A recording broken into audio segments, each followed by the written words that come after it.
What was the journey to getting to a place where you're like, oh no, I'm good, like with myself. I'm good feeling alone. Like I'm good with the person that I am. I don't think I ever really had to learn it. It's always just been a part of my life. Like I don't really remember learning it. I think it just was instilled, as you're going to evolve and things are shifting, and just like always just honoring that next best step of where you're supposed to go. And it's going to look like a lot of different things, and that's okay. Like just keep honoring that part of you. But yeah, like I said, I had $47 at one point being a single mom with 2 kids. I had a lot of work to do around money. It started at first with reading books. I read everything of Napoleon Hill because I grew up thinking that people that had a lot of money were not holy or they didn't have good intentions. In his book, he was like, you are not being religious. You are not acting in the highest favor of God if you are not making the money that you're meant to be making to help the people you need to help. And that hit me.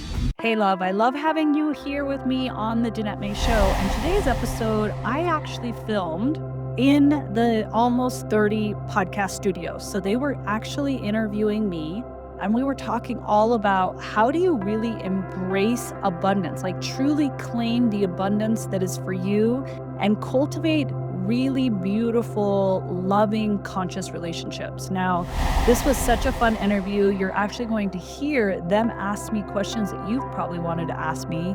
And so this is going to be fun. I wanted to split this longer episode up into 2 episodes to make it easier for you to digest. So what I'm going to do is I'm going to drop the second portion of this episode later today. All you need to do is click that follow button up above right now so that you are notified when the second portion of this episode drops. I love you all. Thank you for being on this journey, and what an exciting story. So in this conversation, we had Danette May, who we've been like emailing with for quite some time. Mm-hmm. She has many mutual friends of ours, which has been so great. I was just living vicariously through her Colorado life. And then we got to talk about Cacao, and we got to talk a lot about her story from being someone that was broke, recently divorced, had lost her son, didn't really know where life was going to go, to someone that's super successful with multiple businesses and living with purpose. And really a life that she's able to create every day. Yeah. Yeah.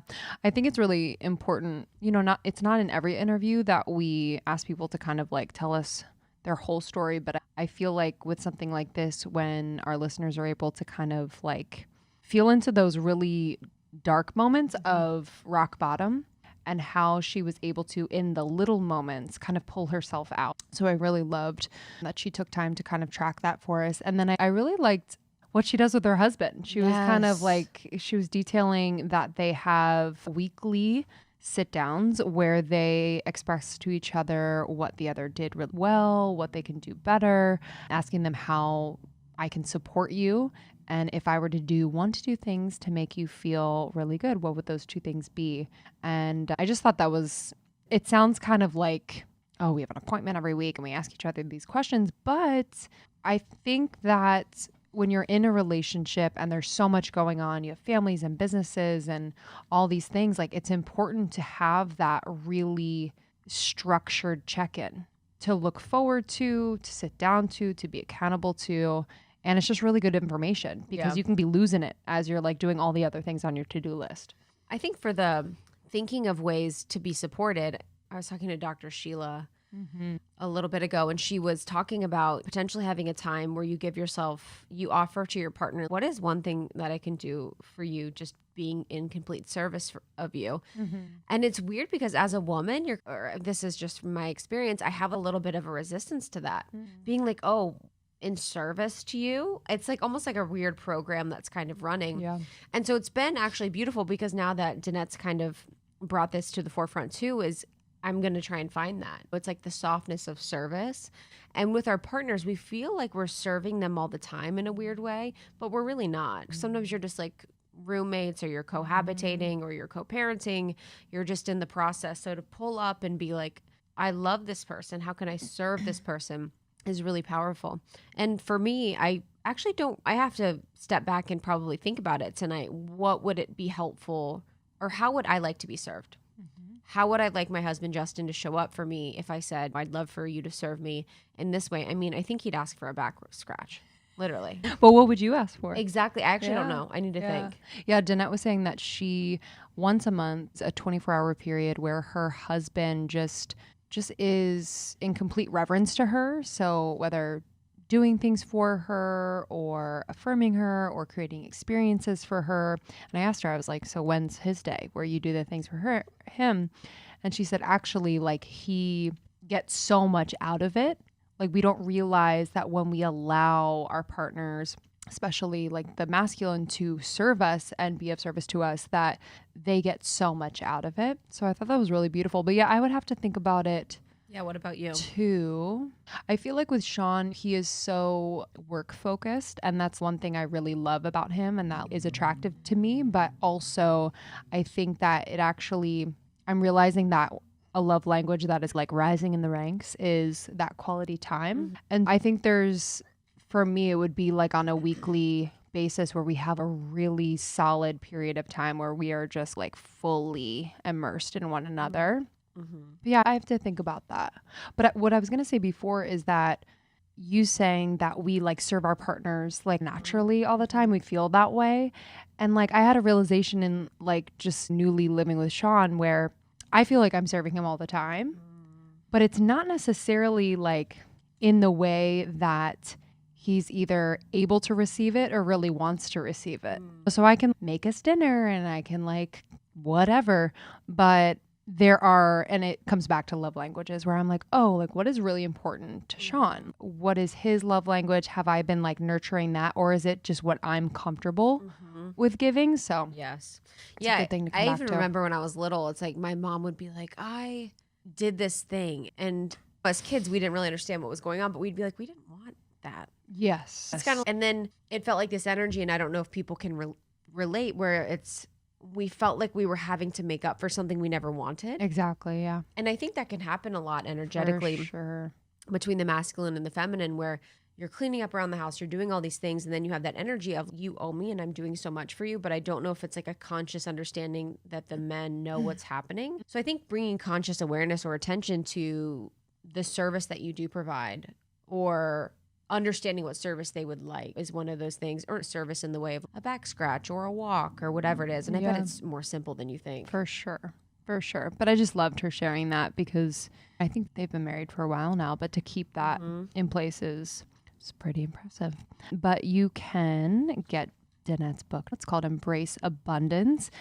And then her product line, Earth Echo, sustainably sourced superfoods. We love the Cacao Bliss. So this is ceremonial grade cacao, and I'm excited to amp up my cacao ritual because I've lost it. I would love to do that with Justin as a thing. I've been wanting to do a ceremony with him, and I would love to do a cacao one because the last time we did it was at our Malibu retreat, and actually we used her cacao. Yeah, that's right. Wow. So we had Danette's cacao at our Malibu retreat that we did 2 years ago. Yep. And we did was that the breath work or was that the womb awakening? That was the womb awakening. So it wasn't I our think. retreat. We had a womb awakening, but it was still at Oh, Calamigos. yeah. So we had a really beautiful cacao ceremony led by Josie of 11 Healing, who's based out of the UK. And it was just so beautiful to see it happen, like just the transformation and the openness that people had. And it was a lot supported by the cacao. Yeah, it's very grounding. It's very heart opening. And yeah, can really, I think, like also elevate like psychic senses. And if you're dropping into meditation, this can help you drop in more quickly. Danette goes into this in this episode to explain the benefits of cacao. I'm excited that you're here. And before we were talking about how you live in Colorado, which sounds like heaven, just living like out in the mountains, living in the green, living in nature. Have you always lived in nature? Like, have you always lived, really? I grew up with 4 brothers out on a farm in nature, and I grew up with animals as my friends. Oh, and then it just evolved from there. I've always lived in the mountains. What kind of animals? Oh, horses, sheep, dogs, a duck. Had a duck at one time, a deer at one time. Yeah, I've had different animals for sure. Wow. I love that. Wow. What did that instill in you from a young age? You've carried with you. Yeah, I mean, I think for sure just this energy that I feel like I pull from nature that's just was innate because it came from childhood. And, you know, honestly, I think I'm good with myself, like being by myself a lot. And I think that was because I was by myself a lot. Yeah. So you just start to get really comfortable with that. Lindsay's nodding. I know. I'm like, me too. I'm such a loner, dude. She's like, by It makes people myself, feel uncomfortable. I can hang. It doesn't make people feel comfortable. It's just funny because I'm not at all. I know. We're opposites in that way. We're opposites in that way. But she brings out that in me, and I will never know because you're alone. Yes, exactly. You'll never know because I'm alone. But I think being alone and being good with yourself, it's actually something that not everyone has. And it is really a skill that you have to learn to like be okay in silence, be okay being quiet, be okay not distracting yourself with a lot of different things. Was there a journey? Like, what was the journey to getting to a place where you're like, oh no, I'm good, like with myself. I'm good feeling alone. Like I'm good with the person that I am. I don't think I ever really had to learn it because it's always just been a part of my life. I don't really remember learning it. I think it just was instilled. We didn't have a lot of money, so obviously we didn't have TVs, phones. I think in my late 20s when I first got a phone. That's crazy. Wow. So just operating on I know it's different now. At the time, it didn't really feel like I was different. It was. One of the reasons why I was so excited to have you on is because it's like you have so many different facets of who you are and how you express yourself, like in health and fitness, as a business person, as a coach, like as a motivational speaker, you have all of these things. And I think there's a lot of women within our community or people that are listening that feel like they don't know how to fully express themselves in multiple different ways, or they don't feel like it's okay.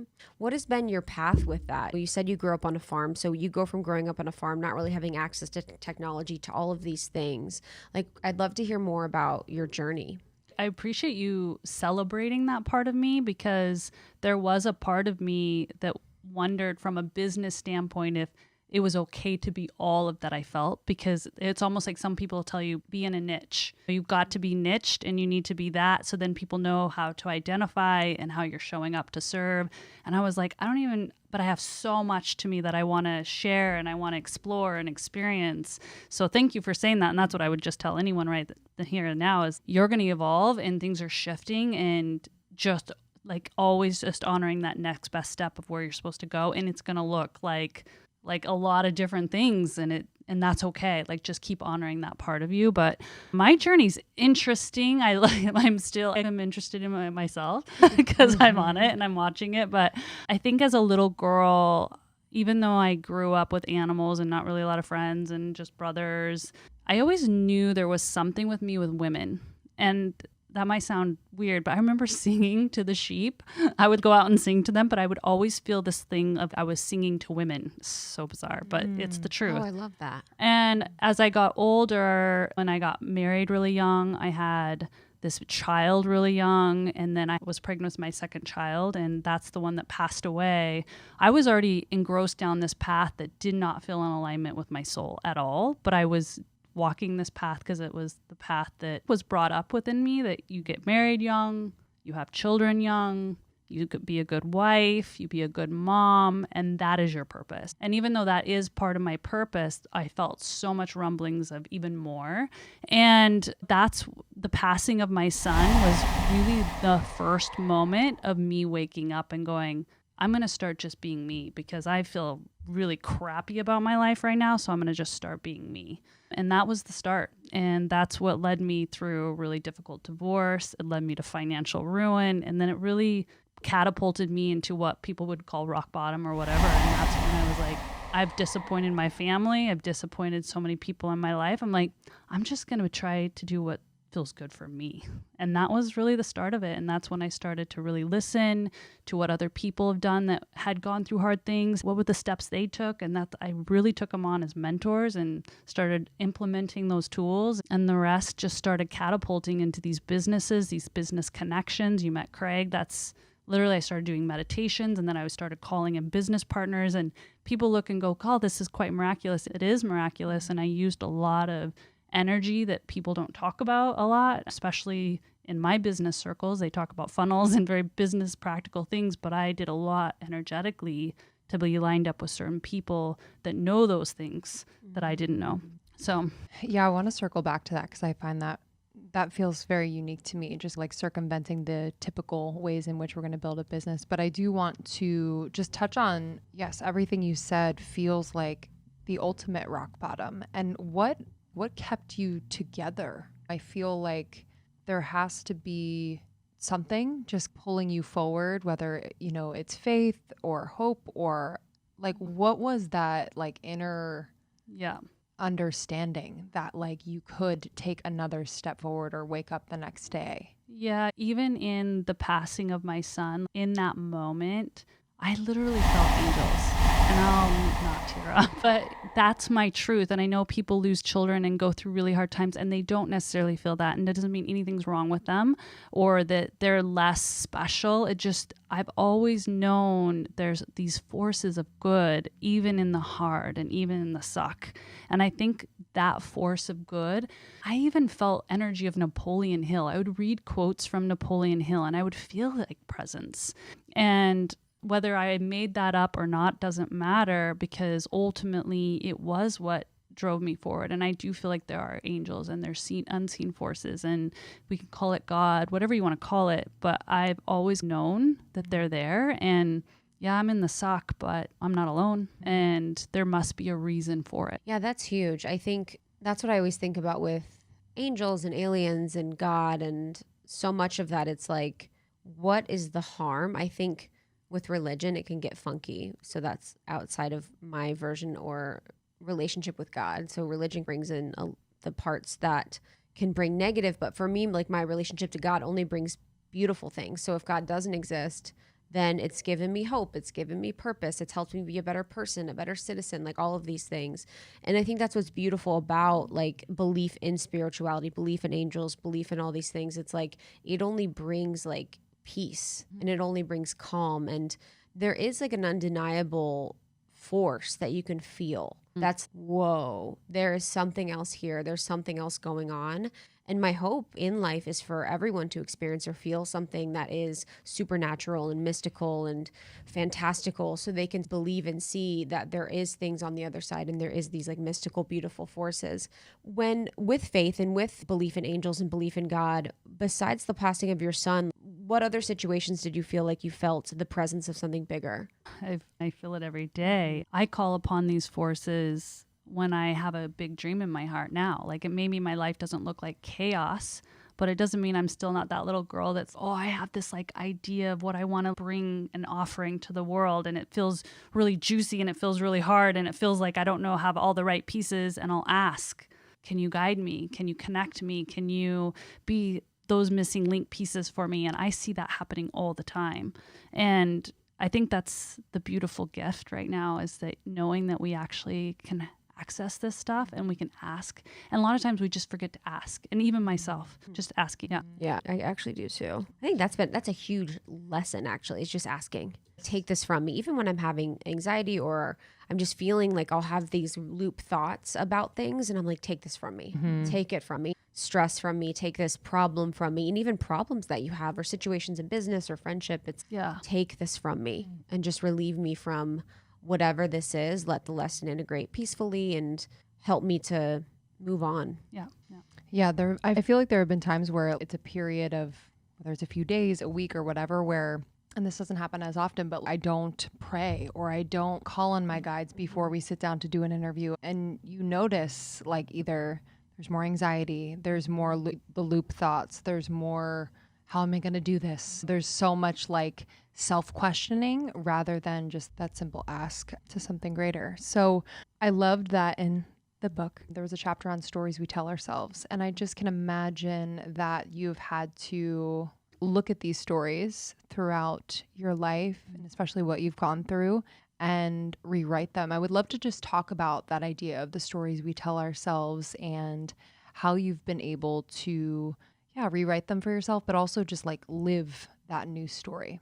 Wow. Yeah. I feel like I'm constantly rewriting, because it seems like the more I try to do inner work, like work on my inner business, it's like, wow, God, I got another one that I didn't even know I had. But for me, at the earlier days, I had so many stories, and so many stories around wealth, so many stories around relationships, around sex, around intimacy, around how a good mom versus not a good mom, like tons of stories. And so for me, what I did is I just will literally write down my belief system based off the projection I'm seeing today, right? So if it's Good moms don't work outside the home. That was a story that was ingrained in me somehow. So running lots of businesses and having children at home, it was like an incongruency within my system, right? So that's one example. Or it's hard to make $100 million.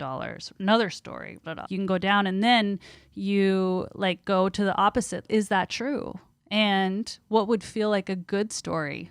I'm a beautiful mom and I'm making another offering outside the home and I'm showing them an example. That feels like a really beautiful story and in alignment with myself. Or actually, you can call upon extra powers and help, and $100 million is no different than 10 million. You can read, and then I would write down those news stories that felt a little juicy, but also not necessarily a lie, because the other one's not necessarily a truth either. So what felt incongruence? And so I would write them down. And I do this quite a lot. Like I'm checking in all the time. Okay, this is the story. This has to be the story because this is what I keep jumping into or pushing into, and then writing a new one, and then I'll repeat it. So then I don't just write it. I will actually, so I go on, it's non-negotiable. I go out for nature hikes every day, most times, multiple times. And I will repeat those statements as I'm walking, moving my body out in nature. And I feel like that's so simple, but it's been really profound in my life. What do you feel like's happening there? In nature? Yeah, like when you're in nature moving, saying those things. You've got beautiful. You're good. For me, if I'm really feeling it, I feel like every tree is an ancestor. So they are taking my words. I'm infusing my energy and the energy of the connection with every tree. And for me, that's trees. Like, and I know that it's every stone. I know that on a very conscious level, but for me, I can feel it with the trees. So I sense that there's a connection and a collaboration. And sometimes even when I'm walking, I'm like, I can feel them all behind me, like marching with me. And they're like, yes, every time I'm saying it. I feel like trees too just want to be recognized. Yeah, You know, I feel it too. Yeah, I feel like they just want you to say hi. I love hugging them. Yes. Yes. That's So life. good.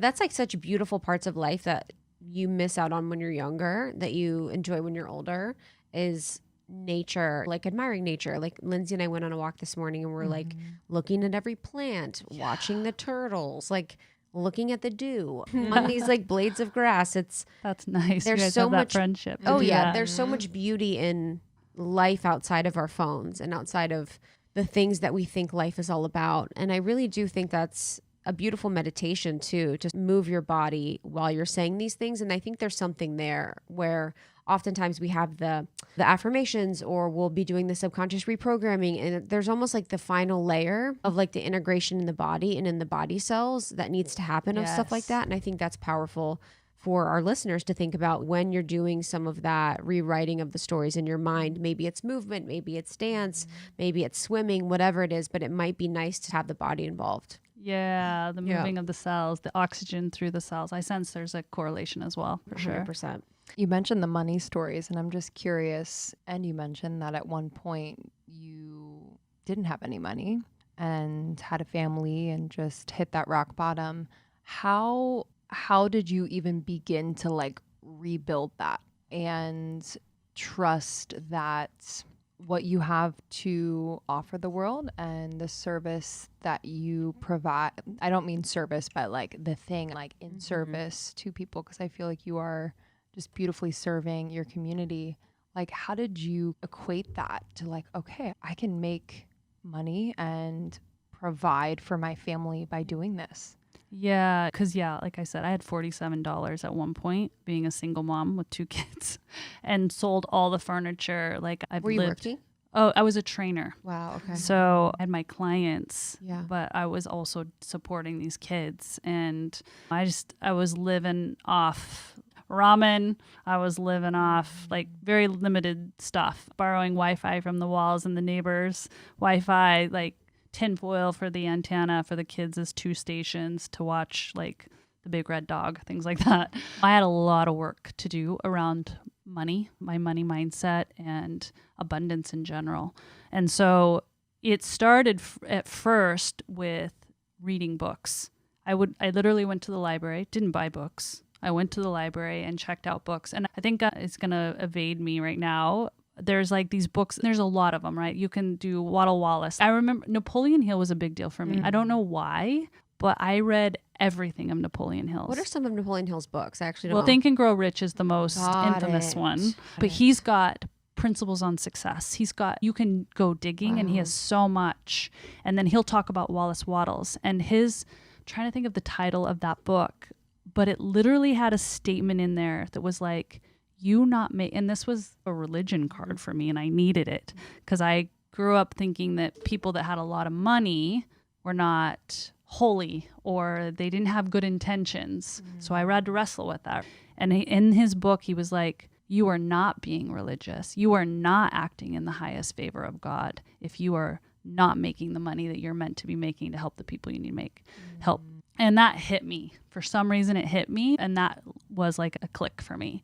But I read a lot of books. I listened to a lot of conferences. And when I read the books, a lot of times they had assignments inside the books. Write this down, do this. I did all the assignments. Wow. And I think that's another key because there's assignments in a lot of books, but people don't really do them. They read the book. They're like, that was good. That felt good. But they don't really go deeper and do the work.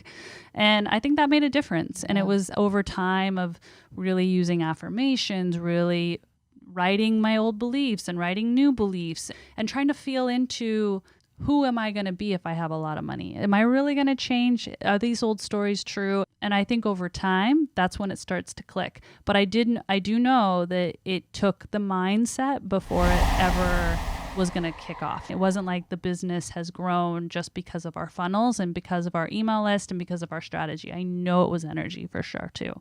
Yeah, you talked about that earlier. What are your energetic rituals for supporting the business? For people listening, how can they apply some of those principles of understanding energy within business? And especially if they're working in a business with a lot of men, like what conversation's happening there? Because a lot of times men don't really understand. Yeah. And I work with primarily men on the high level. A lot of our employees are female, but so for me, it's one, knowing that I would say this for anyone who's in a business or starting a business, ensure it's a soul business. There's a lot of ways to make a lot of money that really have no big impact on the world, truly. And I don't think that's really the purpose. I really don't. I really think that we're here to contribute something, leave it a little better than we left it, to fulfill our own cup of what feels good. And money's just in and out. That's not the purpose. And so really having a deeper purpose, I think that's first. And that's energy just in itself. Doing right by what you're bringing out into the world. That's number one. And then number two, like I said, I literally call upon outer powers. And when I say outer powers, I would say that those powers are even me. I don't know if I can speak all this language, but I don't fully know. But I feel like if we believe in oneness, then the things that I think are outside of me that are really great are actually me. And so really calling upon that extra help every single day. Are these rituals built within your business on the everyday, like with your team? What does that look like? Okay, so with team, so these are personal. And Craig and I, my business partner, we will set intentions for every week. And I think intent's everything. So setting an intention, why are we doing this? A lot of times I'll decide to do something in business and I question, like, what's the why behind this? Is it because it sounds great or it's like the new shiny thing, or is there a deeper why? So checking in always with that why. Is that a soul call, or is this just an ego call, or is this just a call because you think everyone else thinks you should do this, or it's the good idea? So checking in always on these decisions. And at the early days, that was someone coming to me and being like, you could make so much money if you send this email. And I would check in and I'd be like, actually, I don't really want my followers to consume that product. Danette, I think you can reword it in your brain. It's going to make you a lot of money. You guys need to start getting your legs off the ground. And I always held true to it. And I think in the end that I was playing a longer game and I just never sent anything in email that wasn't in resonance, even if it would make a lot of money.